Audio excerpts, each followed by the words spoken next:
Good day, Sir Jebet. Ito na yung order niyo, sir. Sa LAN base sub bendo for Pisofy. So, may connection sa dito sa coin slot. Ganito lang. Red, then white, then black. Yan. So, then may dalawa tayong indicator. Blue, ilaw ito pag mag-insert coin. Ilaw naman itong red pag pag connected na sa system. Tapos kailangan likod ng coin slot, sir, nakataas lahat yung switch niya. Then dito naman yung UTP cable connection niya. Yan. Papunta ito sa may switch hub nyo basta connected sa bendo nyo or bridge AP. So yun. So then login lang tayo sa admin panel. Tingnan ko muna yung admin. Login muna ako sa admin panel ko.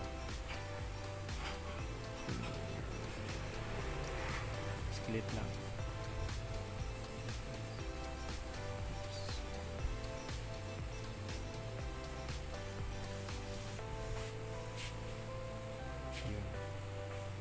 So, kalagi na ako. So, ipa-plug na natin to.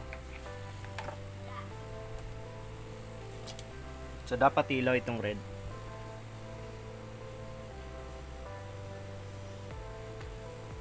Yan. So, umilaw na siya, meaning connected na yan sa bendo nyo. So, ngayon, login lang kayo. Yun. Once nakalagin kayo, punta kayo sa my bendos. So, ito na siya. So, online yan. Yan siya. Tapos, itong may pen, pindutin nyo yung pen, tapos enable nyo sa may status, click nyo yung enable, then save.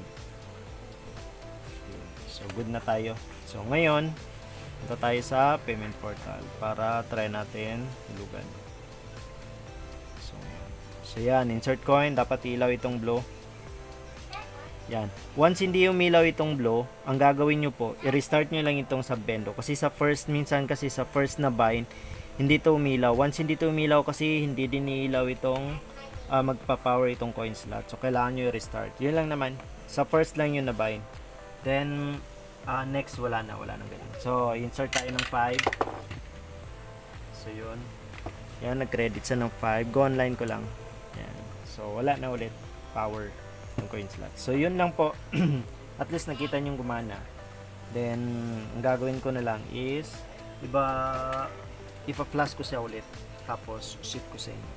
So yun lang po, thank you and good day. Salamat sa pag-order.